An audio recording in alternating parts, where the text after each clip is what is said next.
the thing that we need to actually use for the recap. So you're going to get the file anyway.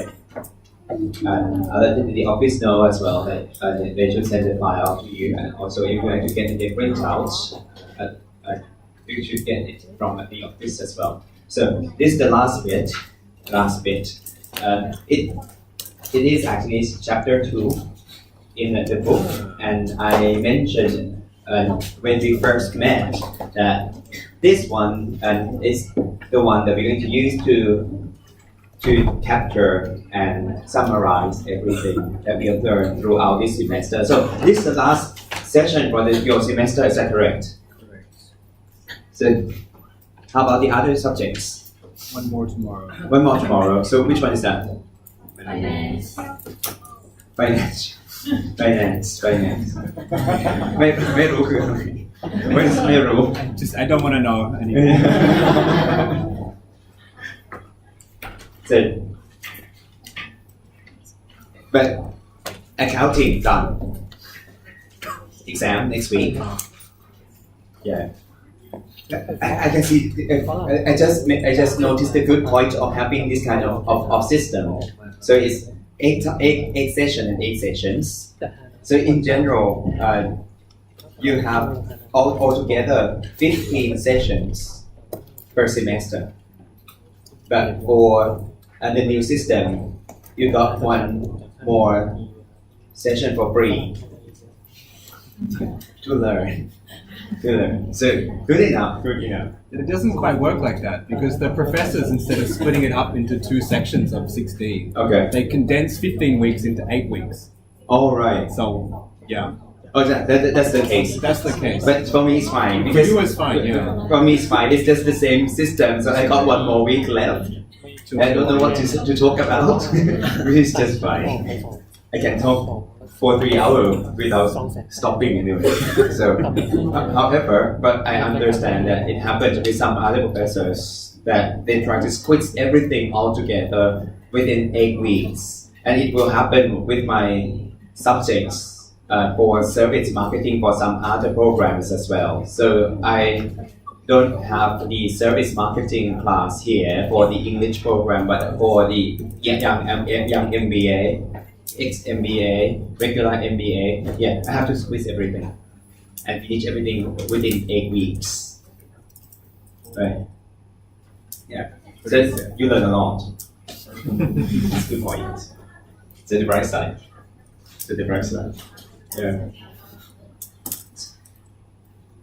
And after one semester, what's the proportion of survival?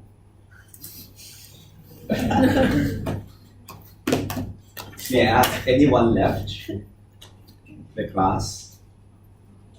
Yeah. Soon.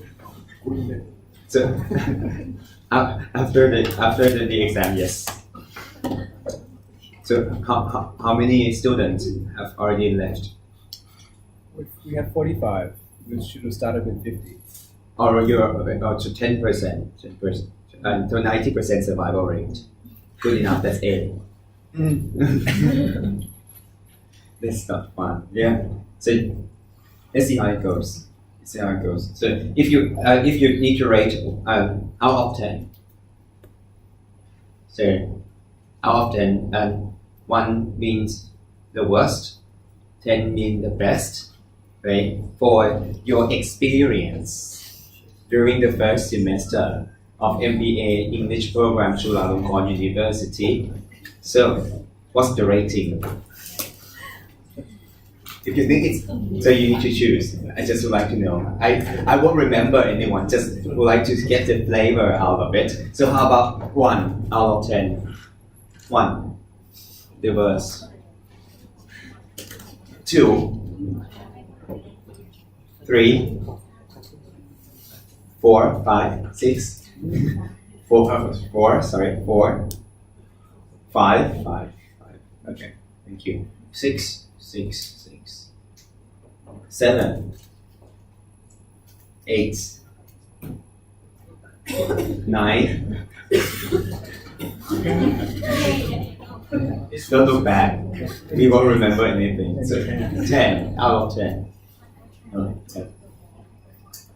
Roughly 6, 7. 6, 7. It should have been better. And it should be better. Should be better. So please do give your feedback to the office. Do not talk about just the subject itself. So you can actually mention a lot about the subject itself, right? So, but if you like to mention about something else besides the subject, do not write down in the evaluation form. That won't help. So take the opportunity to write up a new one, separate one, because if it is just the formal and official evaluation, it will go to the professors of each subject.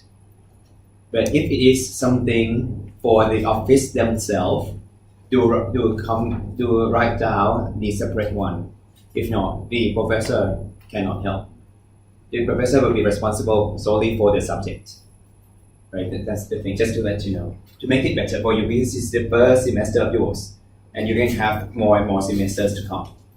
Right? So that's the thing. Anything that I should talk about from today? The last session of all of us.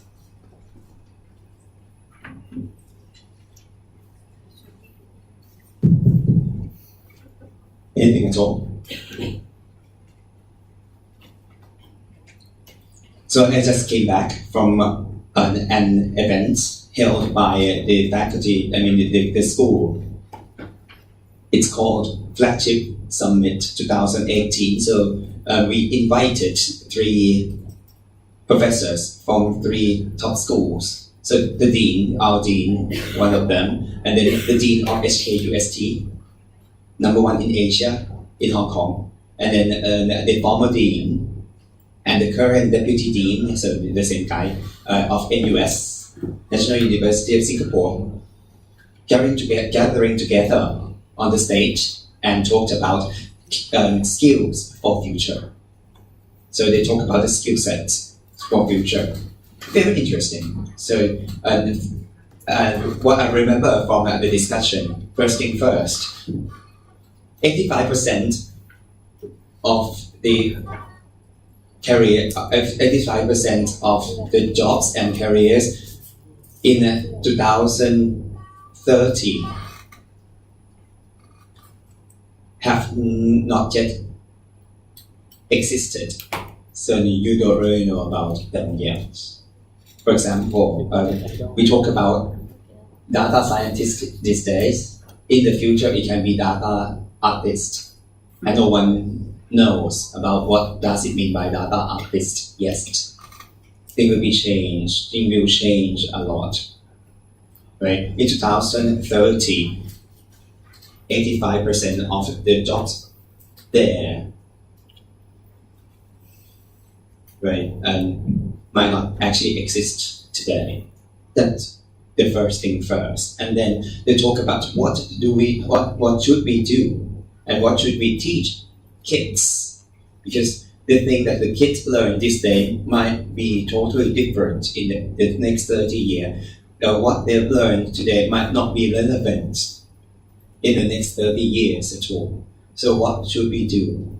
Right? And then at the end of the day, it is what we call lifelong learning. Anyway, so we cannot stop learning, and no one knows yet. Instead of planning ahead, so try to come up with a system that lets the kids and everyone learn throughout their life. So that's the way of thinking. So no one knows about the skill set yet, but we know exactly that we can actually develop the system that let people to come back to the school sometimes, but in the future to learn, or sometimes you don't have to come back to the school, especially in the future, no need to come to the school. It can be something else that you can learn anytime. If you feel you need some additional skills, then you should be able to learn right away. So we should come up with that kind of system. And in Singapore, they got this kind of system in place.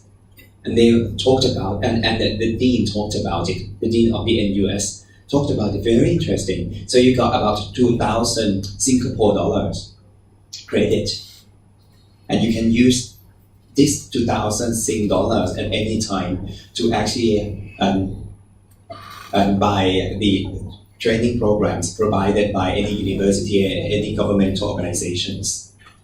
And if the economy happens to be quite good, you get to $500 additional each year, something like that. So you get something in your pocket that you need to use it. And then it encourages you to learn throughout your life. And then it got some kind of sales promotion to attract the people there to go online and learn, go to the school and learn, right? Many other things. And then the people, the audience ask about, should it be the time, this is the right time for Thailand to have some kind of voucher like that? And the professor said, think about it. It's not actually the voucher. The voucher is the tangible part of it. It's the system and the way of thinking.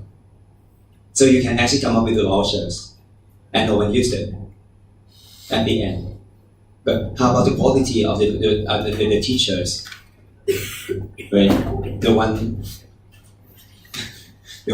who actually need to teach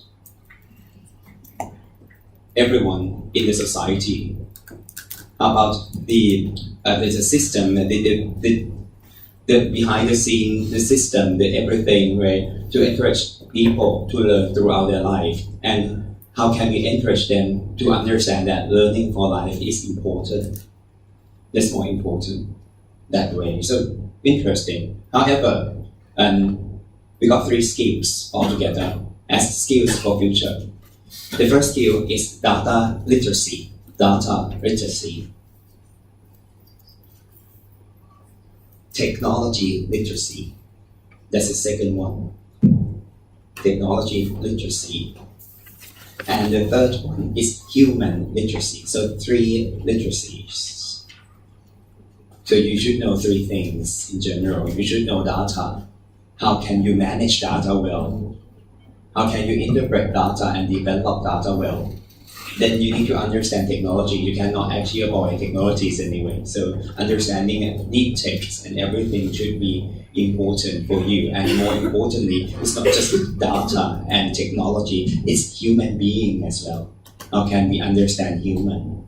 And you see, once we talk about marketing, this is the part. It's a soft side, and the way to combine these 3 things all together and try to make it happen, and you really understand them very well. We call this skill deep soft skill. So they coined the new term today. It's not actually soft skill, it's deep soft skill.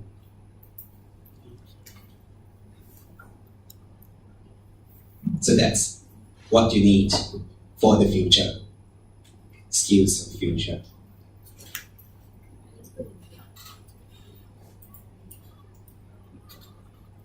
That's what happened just a moment ago. So I just came back from the event. Skills for future.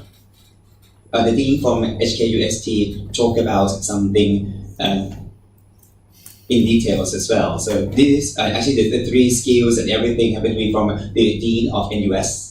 And the HKUST dean, he mentioned that what we need from the research, first creativity. There's a different kind of story. And 1, creativity. Then he mentioned critical thinking. Creativity, critical thinking. And he mentioned teamwork. And I said, why don't we change it to collaboration to make it C? And what else? Empathy. And I said, just call it caring. See, to have the 4 C's. But at the end, so the 5 skills actually from him. The 5th one, I cannot think about the C word, but it's fine. It's entrepreneurship skill. So entrepreneur. So the 5 skills from the research on the machine learning side, 3Cs plus entrepreneurship.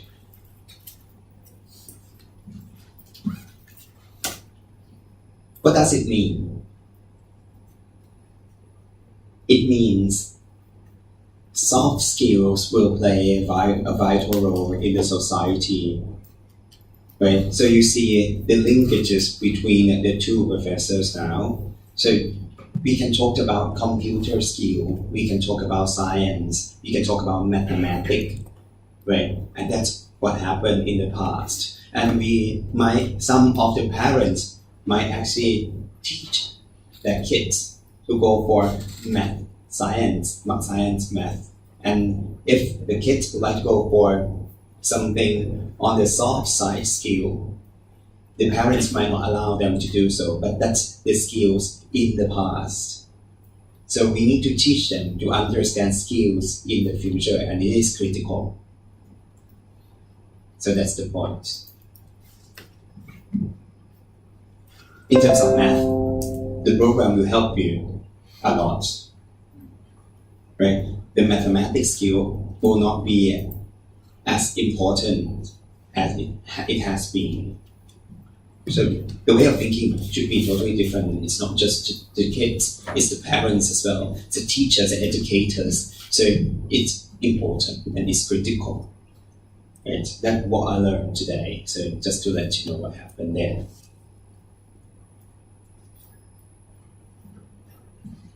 Anything else around you that you like to discuss?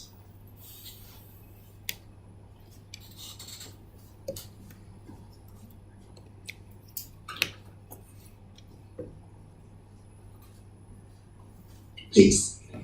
Comment on the Dolce & Gabbana. Sorry? Dolce & Gabbana. Right. We haven't talked about Dolce & Gabbana yet. All right. So what happened with D&G?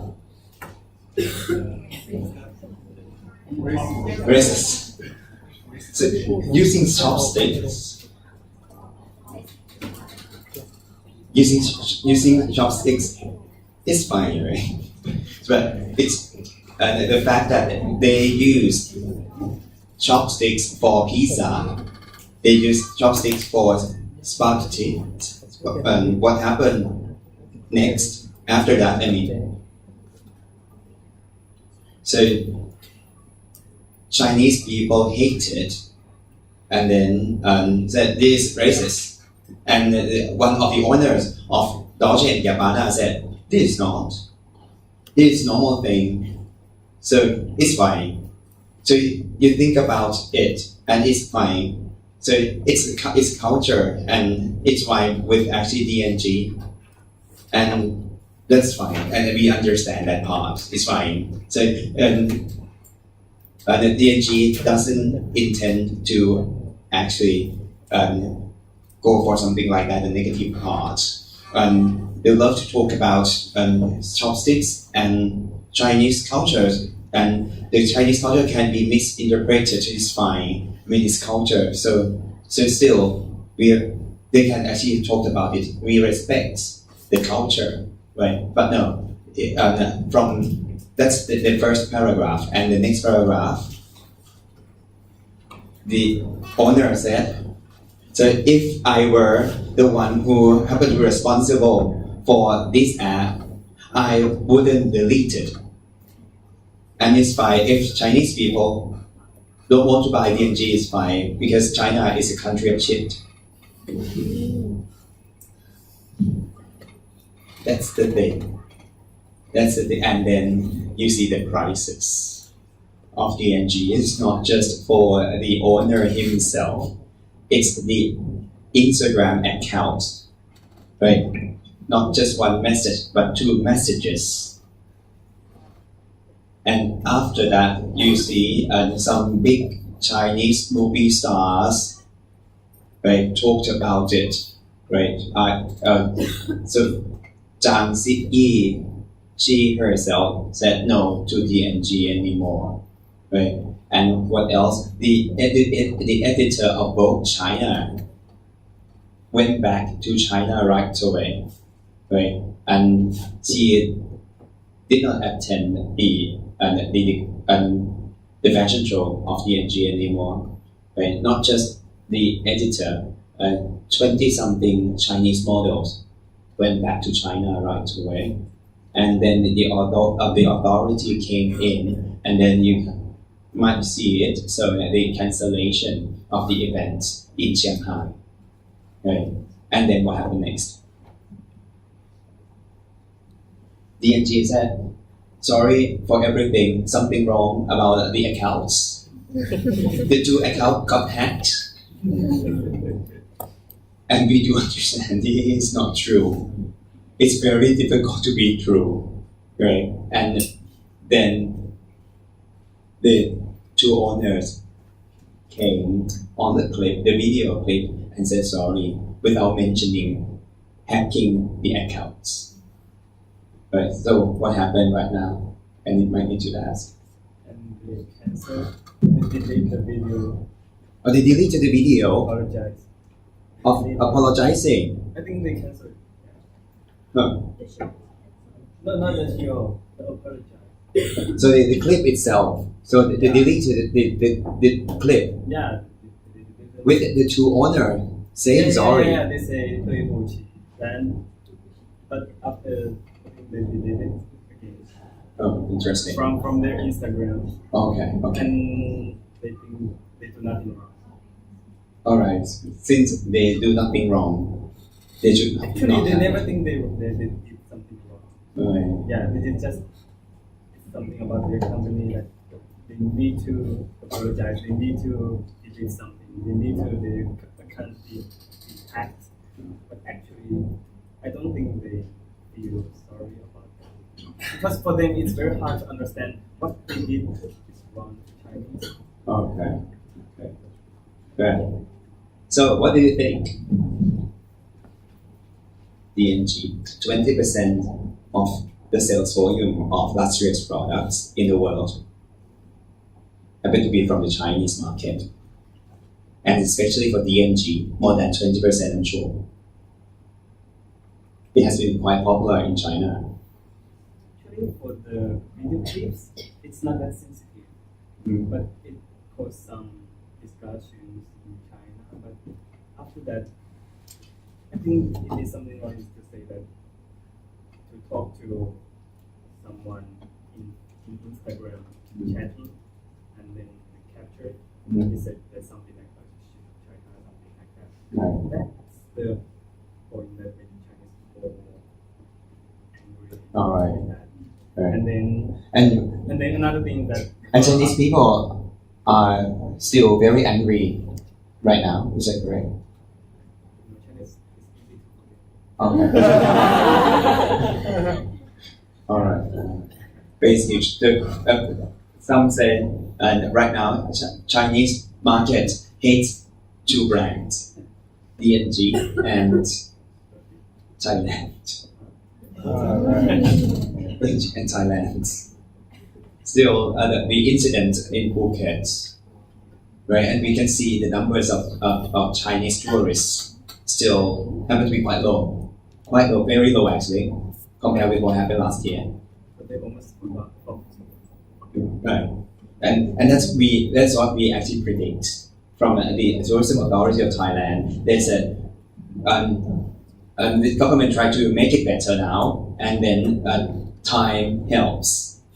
Right now it's going to be fine very soon. It happens many times with this kind of shocks in the tourism market with Chinese tourists, and after apology, right, for many times, and then it's going to be just fine. Because is that true? They said Chinese people look at Thailand as a destination, just like what happened for the. They look at at Thailand as the local destination. It's not for me. I think it's more about even if they go travel in China, it's more expensive Right. than that. Coming to Thailand anyway. Yeah. That's the key point. So that's the reason why they said Chinese tourists compare real local tourism and coming to Thailand all the time, right? So if it is cheaper and the quality of coming here, I mean, the quality of life and everything, we just fine. Why not coming back to Thailand with the apologies and everything, right? So just to let you know. I think it's about the depreciation of Chinese yuan compared to Thai baht. It's just falling down 10% from the mid-year. All right, and the exchange rate as well. The exchange rate, right? It helps. So that's the thing. So what should you do if you were the owner of EMG in terms of marketing? I thought about it. If I were them, what would I do?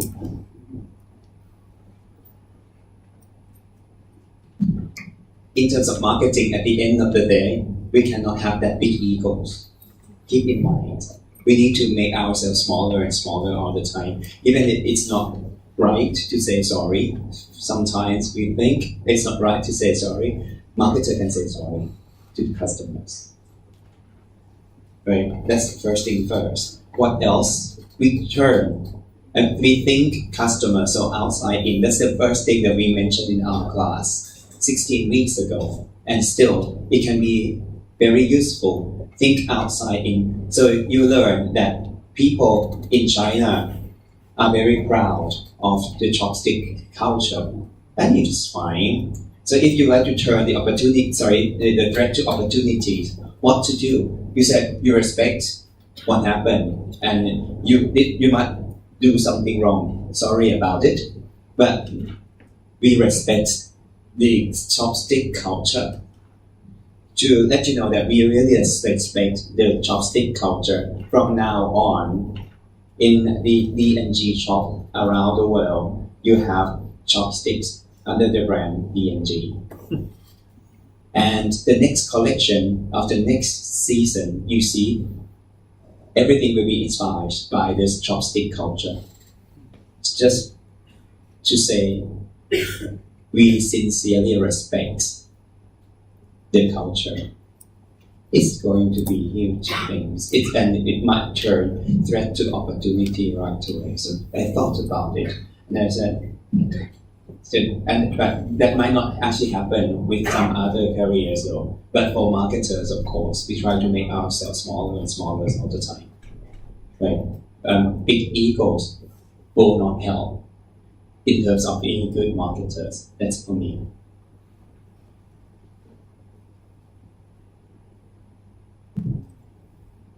So, anything else? That's D&G. Anything else that you want to discuss about D&G incident?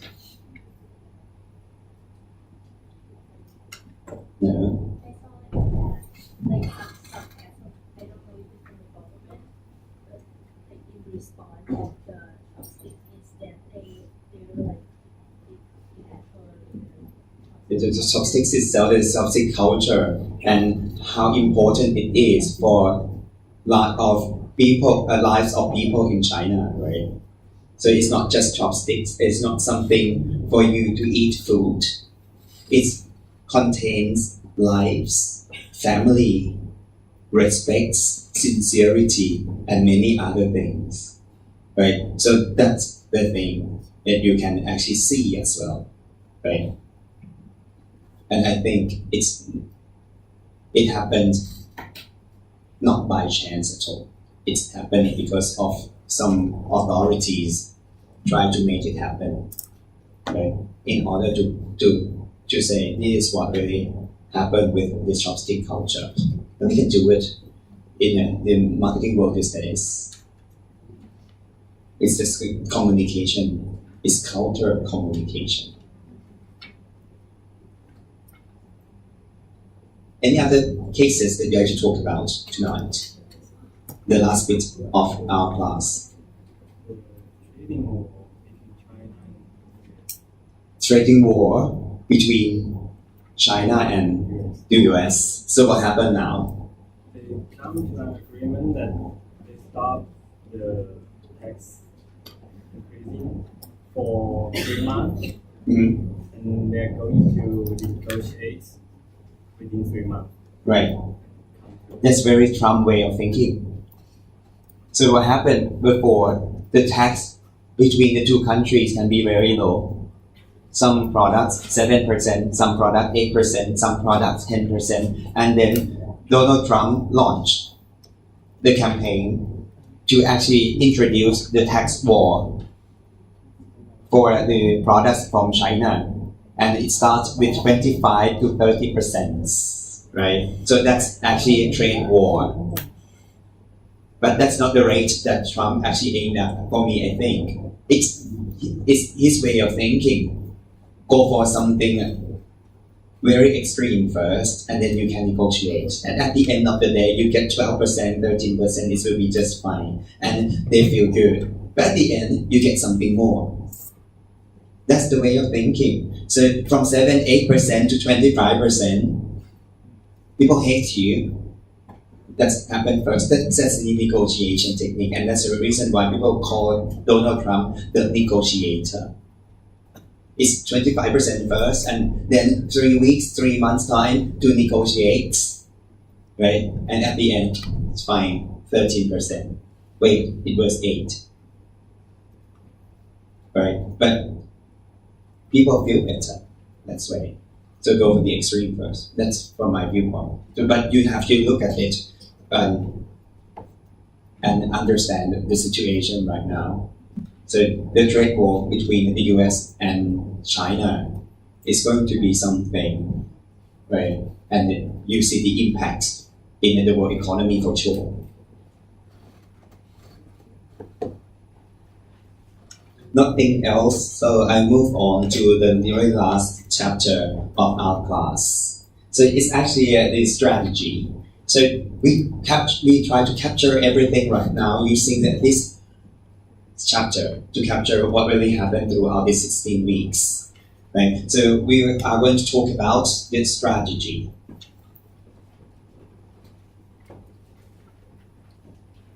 So this is actually what happened with an organization. So 2 levels, corporate level and business unit level.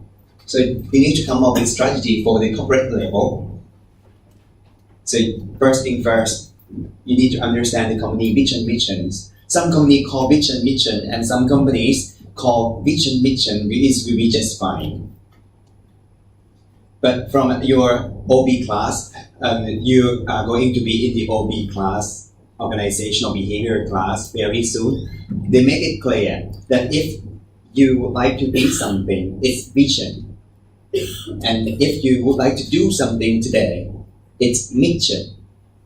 Right? But in the real world, people call mission sometimes, and people call mission sometimes. It's going to be just like, for me, if you can make use of it, you can call it anything.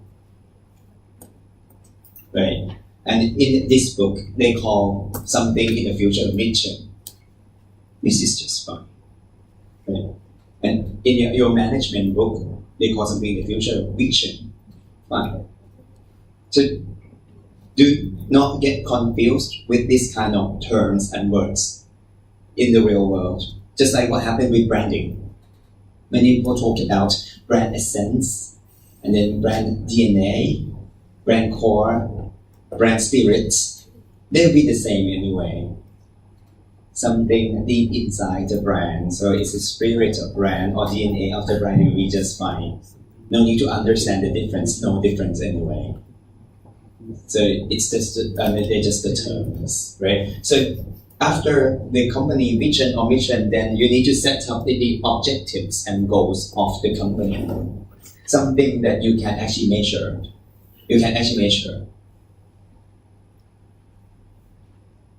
You need to have the quantitative measurement there with the duration. For example, many times we found the objective of this company is to satisfy our customers' need. That's not quite right because you cannot actually measure what really happened, right? So we try to make our customer happy. Sounds good, but that might not be very good for objective and goals. It should be measurable. So what should you have? So the objective of the company this year or next year or any time, just like, so we try to maintain the satisfaction rating at 4.5 out of 5 throughout these coming 5 years.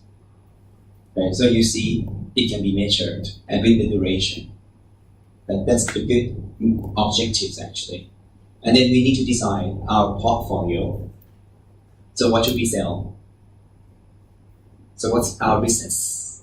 Right? And that's it for the corporate level. And then it's time to do something for marketing. So in general, just to let you know where marketing is under here, the fourth part. So we need to talk about the whole company first, and marketing is part of that. Right? So that's it. So that we actually go deep down into marketing throughout this semester anyway. So in terms of vision, in general, what should we do? What should we be in the future? But what we try to encourage the company to have good vision or mission these days, it should not be about the company. In the marketing world, and if you think about customer first, so the vision should be more about the customer side, not the company side. That's the point. So it should be on the customer side and customer benefits, not the company side. And we found in the market many times the vision or mission happen to be about the company side, not the customer side.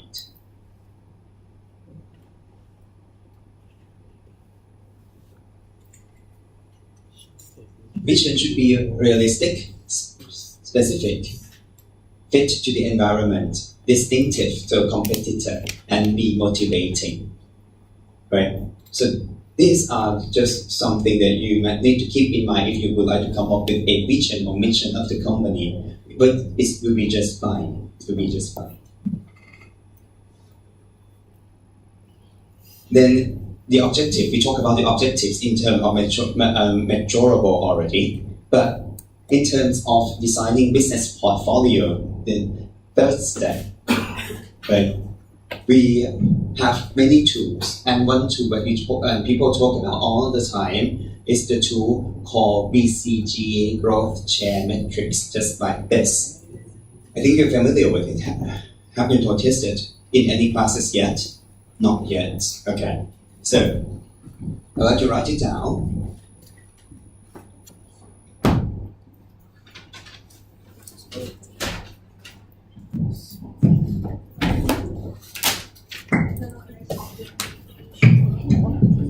So it's BCG.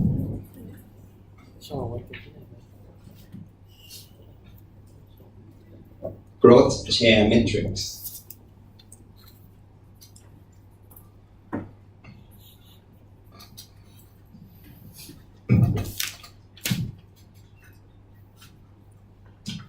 So BCG stands for Boston Consulting Group.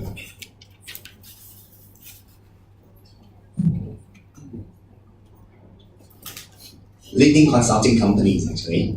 Okay. So, what are the competitors of BCG? McKinsey.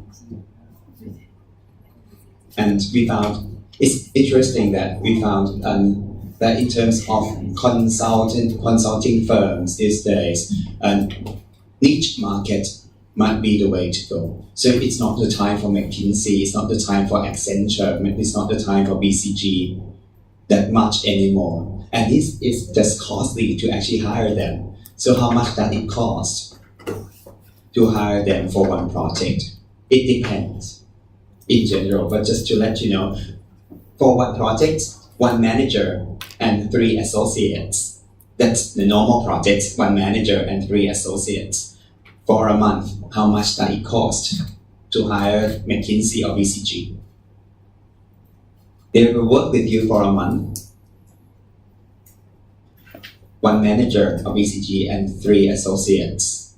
And in general, if you take for a small project, it might take about 1.5 months.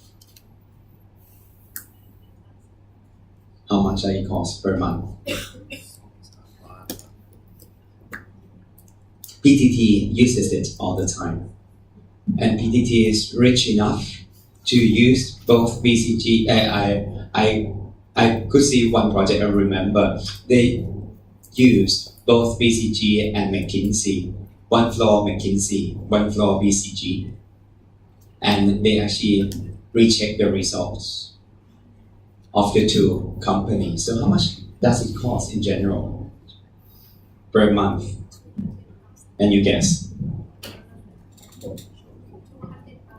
200,000 per month. More than that actually. 2 million, more than 2 million a month. Per month, yes. 5 million, more than 5 million per project. More than 20.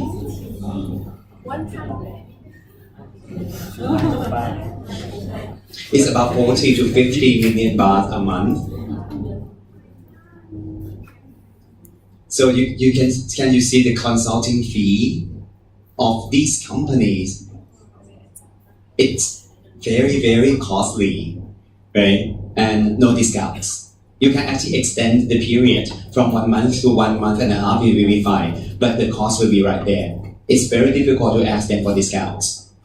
And they will come and evaluate the projects first, and if the possibility is that the company might not get $1 million out of 40 million consulting fee, they say no to the project. Very honest system. So that's the way it is. Interesting. And that's BCG and McKinsey. And for McKinsey, I got one student who would love to be with McKinsey. And he was an undergrad student here in the Thai program. Very ambitious guy, right? And then he went through 5 rounds of interviews. So the resume first, right? And then if your resume has been very, very good, then it's the first round interview. And then the way of interviewing people for BCG and all the consulting firms in general will be about case interview. So case-based interview, they give you the case. You read it right away and crack the case right away. And there will be 3 to 4 BCG or McKinsey people sitting with you as the clients and see what will happen. And you need to really crack the case right away in front of them, right? And if 3 of them said yes, you move on to the second round. And then the case study again, right? If the 3 judges said yes, then you move to the third round. If only one of them said no, you fail. You need to move on to the 5th round, and then if you pass the 5th round, then you'll be the associate of BCG or McKinsey. Very tough, very, very tough. And I was a coach for the students, that student that I mentioned, and he passed the first round, the second round, lots of fun. So we got all the cases, right?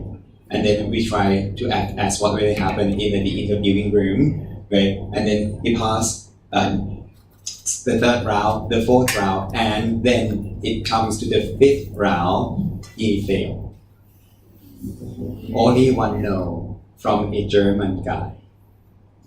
And the German guy came from Germany in order to interview him.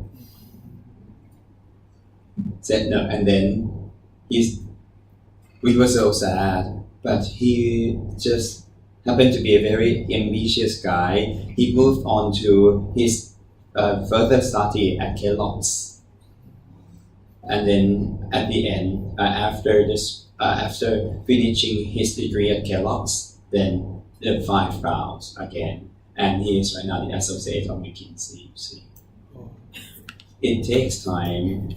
Lots of effort, right? And ambition and many other things, just to let you know. But BCG is quite famous in terms of the tools that they used. Once again, it's the tool that they used, so they stopped using it already, right? Because it's too popular. No need for the BCG guy to use it. So the MBA student can actually use it. It's just easy, and it's very easy to learn as well. So it's 2 by 2. So it's growth share matrix. So right here is share, market share actually, and market growth.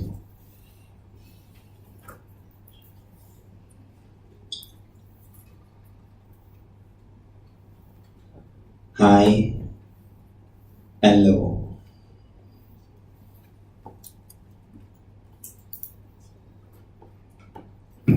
If the market share is high and the market growth of that group of products happen to be high as well, it is star. We call this star. So what does it mean by market share?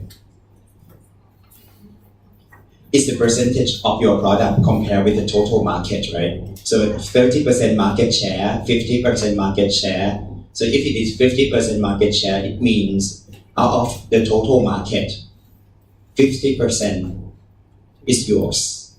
So that's market share. And then we got market growth. If the growth is high and the share of your company is high, or your product is high, so it's your star. So we call the group of products there stars. If the market growth is high, but your market share is low, it is interesting. The market growth, the total market growth is high, but your market share is still very small. So how can we call it? So you need to do something about it then. So you got the opportunity of market growth, but still your market share is still low. So we call it question mark. So what to do?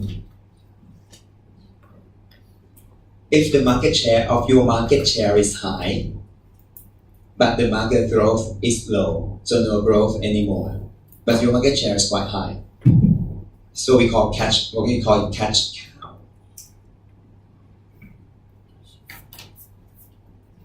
In general, you get milk from a cow, but this time it's a product. So you got some milk, some catch from this cow.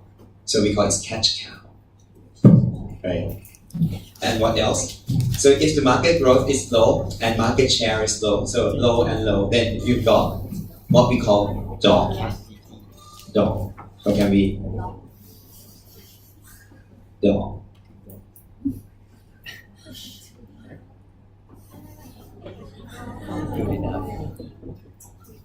No.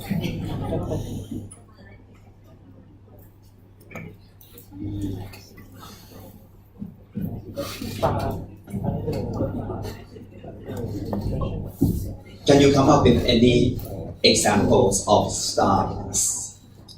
Any brands that you think it might be stars in the market?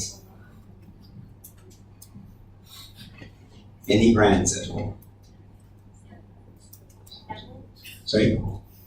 Apple. iPhone, just like iPhone. So what happened with iPhone these days? They're not selling as much. They just stopped announcing the sales volume now. No longer the largest company in the world. No longer the largest company in the world. No longer $1 zillion company in the world.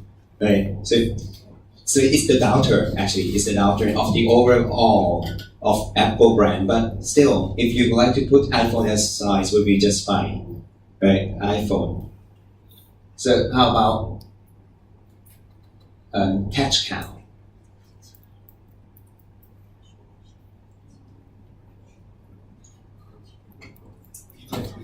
Sorry? Gillette. Gillette. Razor. Right? Catch cow of P&G. It's catch cow of P&G.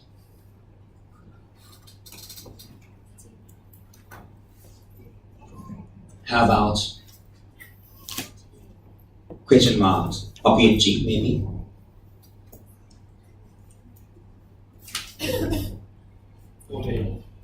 Olay, yeah. So Olay, the facial cream is possible. But so fierce competition, as you can see, like Olay.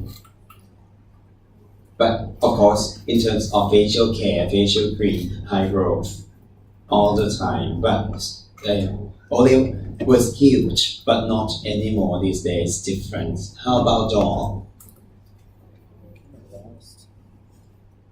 A lot actually.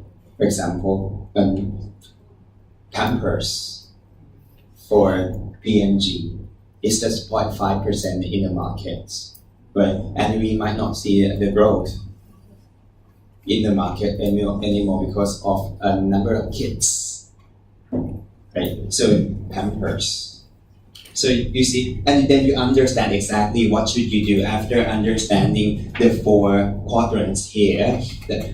What to do is to actually start with the cash cow and try to use the money from cash cow to better the situation of question mark and try to bring the question mark to become stars. Right? The point is right here, it's not just categorizing your portfolio, but you really need to come up with a strategy after that.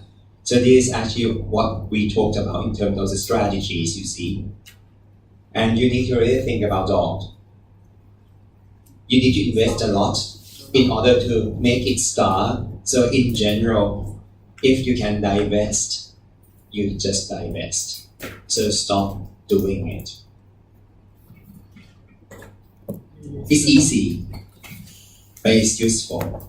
The good part is that you will see this kind of thing all the time from now on. So after finishing this class, you see some gurus in the world said it's not actually 4 P's, it's 7 P's. It's not actually 4 P's, it's 16 P's. So what should you respond?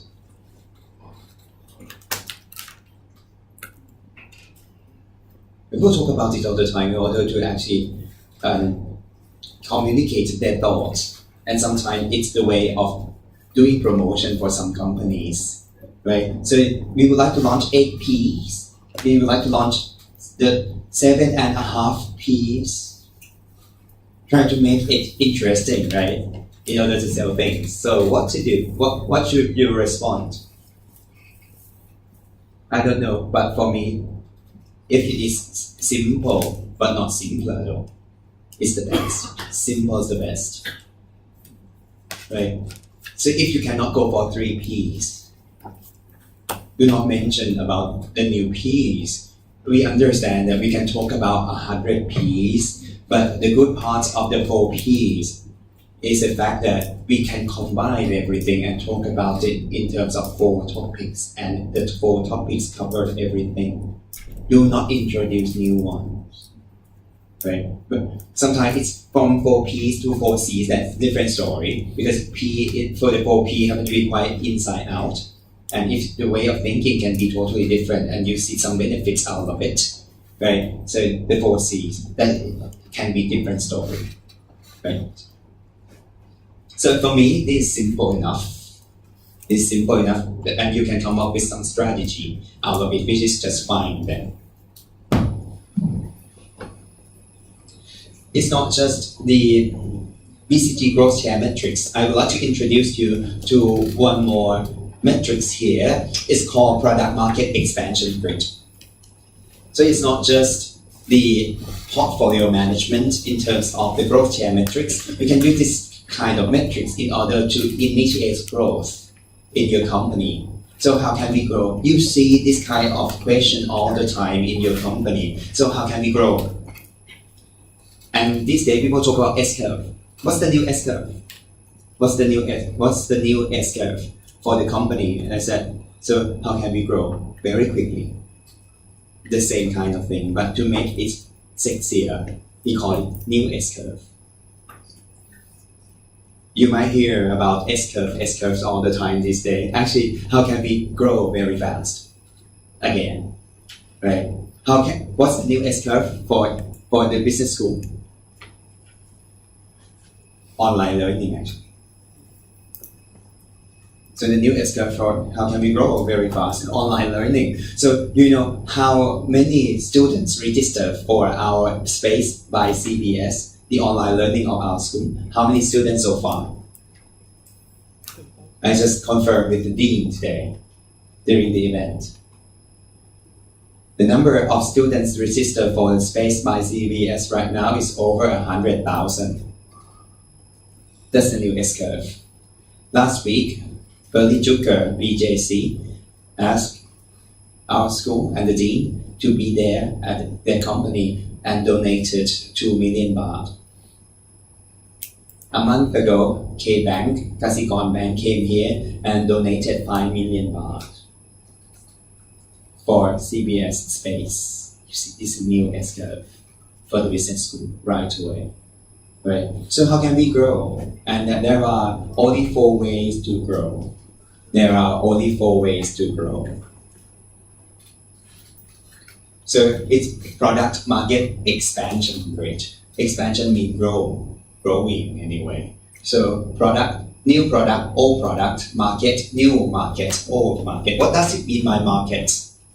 From the first part of the semester, from the first session.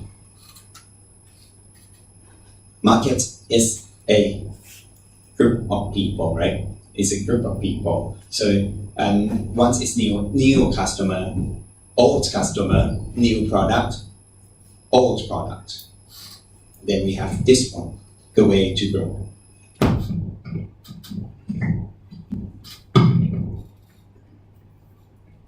It's product market expansion rate.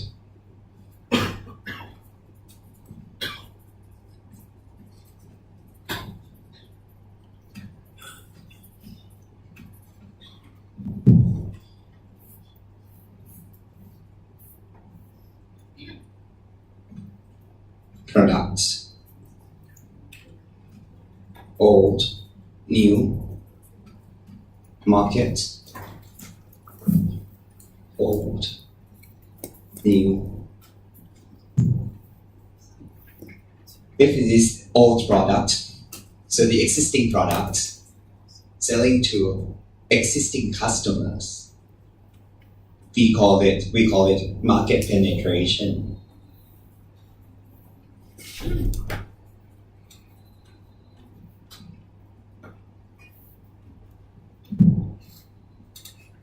We can grow by asking our customer to buy more of our old product. We can actually grow by asking customer to spend more of the product they have been using. Right? So, can you come up with any examples?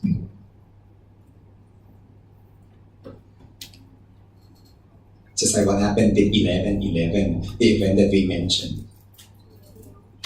Right. So you give out discounts, and then the old customer buy your old products, right? The same kind of product, Tresemme, Dove, Sunsilk, right?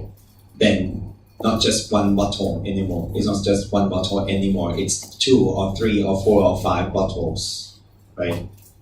On 11/11. So you ask your old customer to buy their old product, and then you grow. That's the first thing first. Have you noticed it that they are talking about 12/12 now? We mentioned in the class, right? So from the marketing perspective, if they got 11/11, it has been wonderful. Then it should be 12/12, 1/1/2. When you see it right now, it's 12/12. And then next month, of course, 1/1, which is actually New Year's Eve. Lots of fun. And you will be ripped off for sure. So that's market penetration. What next? So what next? The next part is that go for new market. So you use the old product and enter into new market. So that's what we call market development.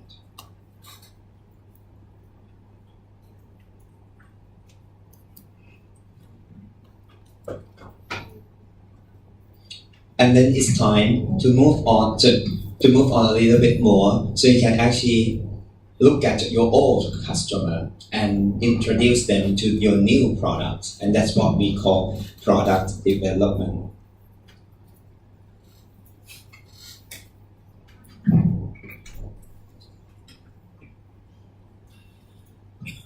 It is important to introduce new products. It's costly.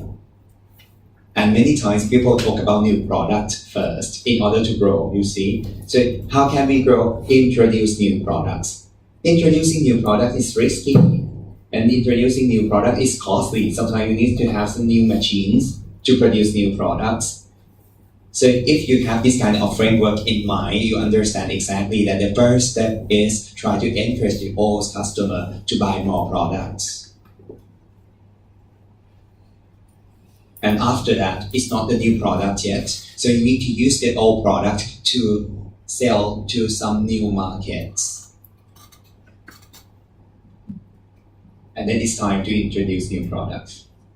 And if you cannot go anywhere else, it's time to go for new business. So new product, new market, right? Use the money to grow by introducing new business, and that's what we call diversification.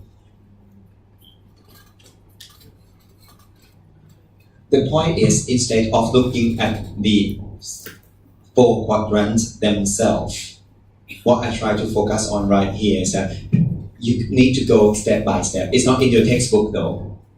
It's just to let you know. So the textbook happens to be quite basic, just to let you know the 4 quadrants. I think it should be better by understanding the strategy. So in terms of strategy, you need to move step by step in general. So step 1 over here, step 2 over here, step 3, and step 4.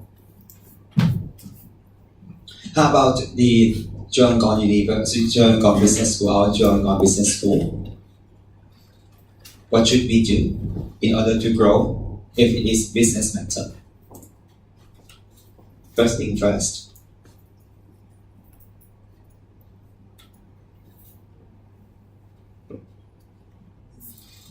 So we have, for example, we have lots of ex-students of our certificates program. Right? Mini MBA, not in an MBA program, it's mini MBA. We can actually ask them to come back and say everything has been changed and the world has changed. The world has changed. So it's time to update your knowledge again. So you need to come back after 5 years. So old customer, old products actually, it's mini MBA still. But what else? So you can actually try to do something like this all the time, but of course we cannot actually ask this MBA student to come back and get a new MBA. No point. Right. How about market development?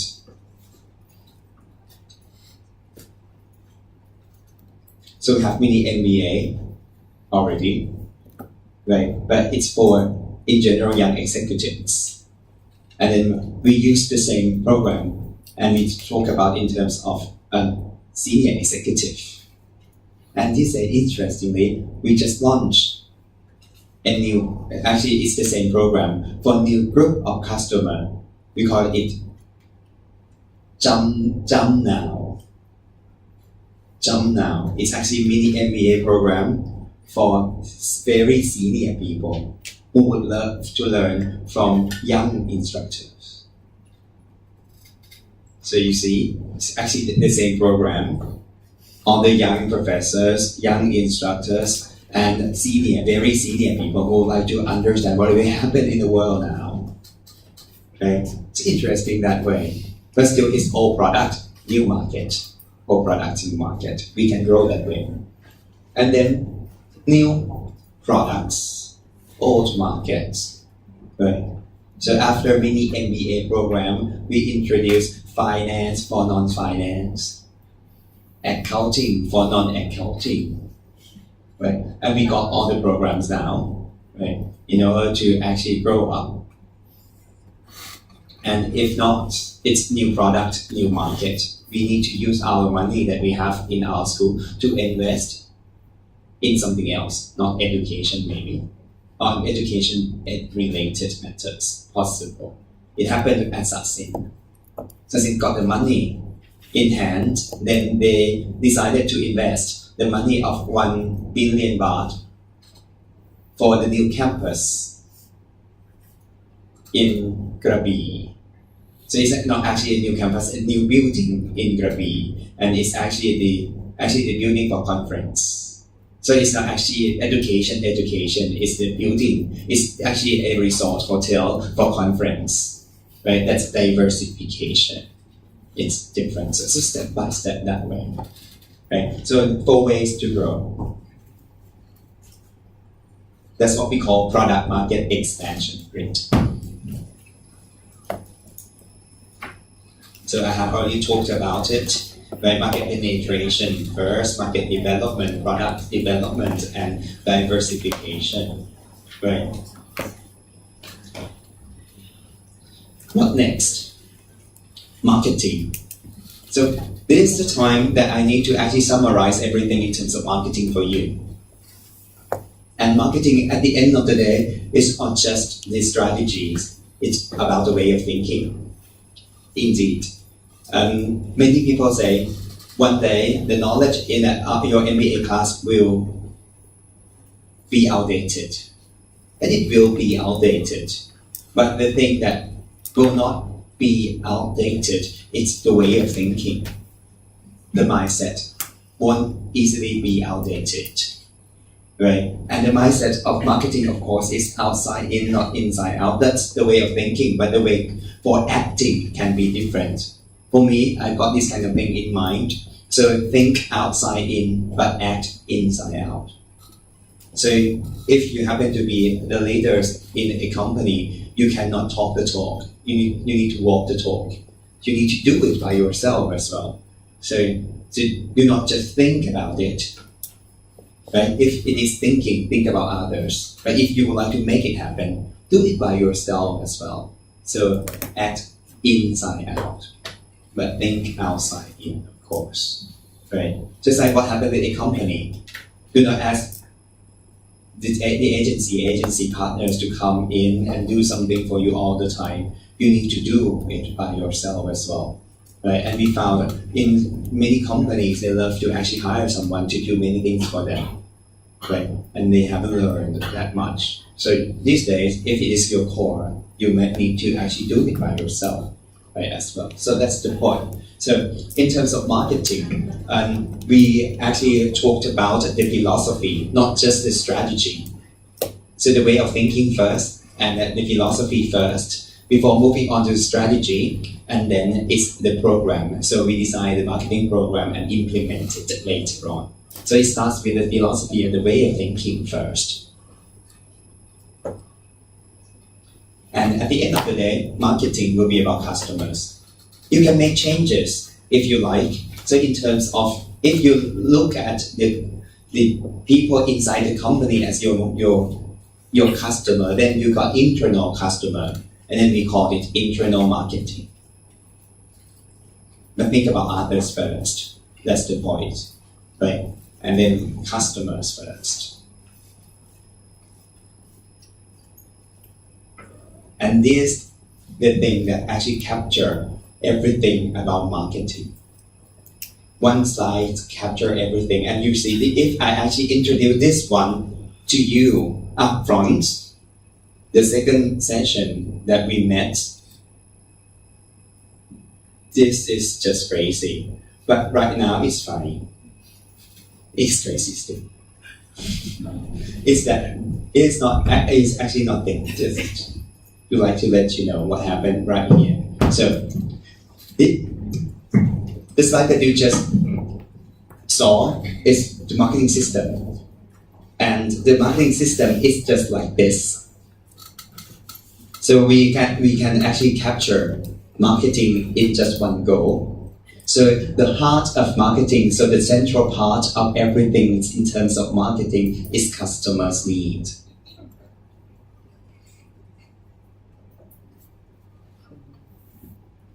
And to understand customers' needs, you need to have the tools called STP. And we have learned about STP already, so segmentation, targeting, and positioning. STP.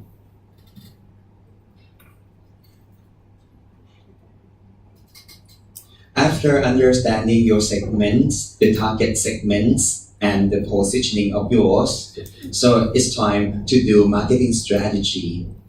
And the reason, and that's why we talk about the 4 Ps: product, price, place, and promotion.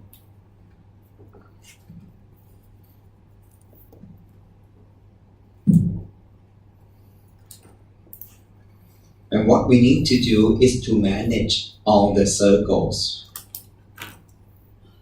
And to manage things, you need 4 parts. You need to well plan.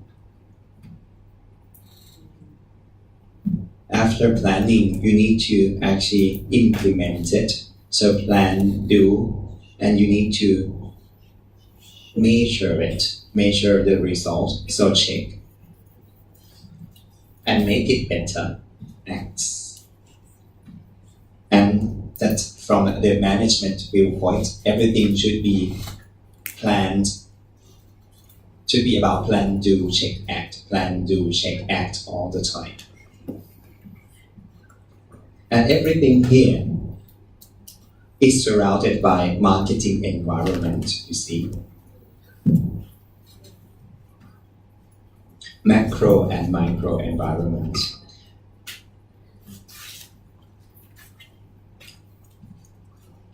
Competitor, intermediary suppliers, publics, many other things. So that's the reason why we have the marketing system over here. So if I actually pop this up front, it might not be that good and you might not understand anything at all, but after 16 weeks you understand right away, step by step. So if you have this kind of framework in mind, it will be just fine.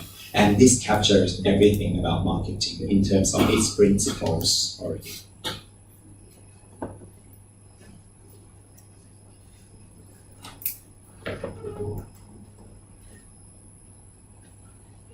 That's the first part of our class tonight. So, 4 steps. The first step is about vision, right? And then we talk about objective. And then we talk about managing portfolio. 2 tools for managing portfolios in our class: BCG growth share matrix and product market expansion grid. The first 3 steps are about the corporate level, and then we talk about the business level, and we talk about the notion of marketing. And this slide captures marketing very well. So that's the storyline of what will happen for the first part of our class tonight.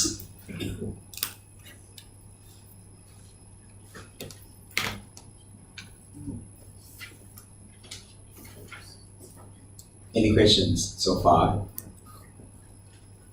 If not, let's take a 15-minute break and then come back, and then we're going to summarize everything. That's it for our class.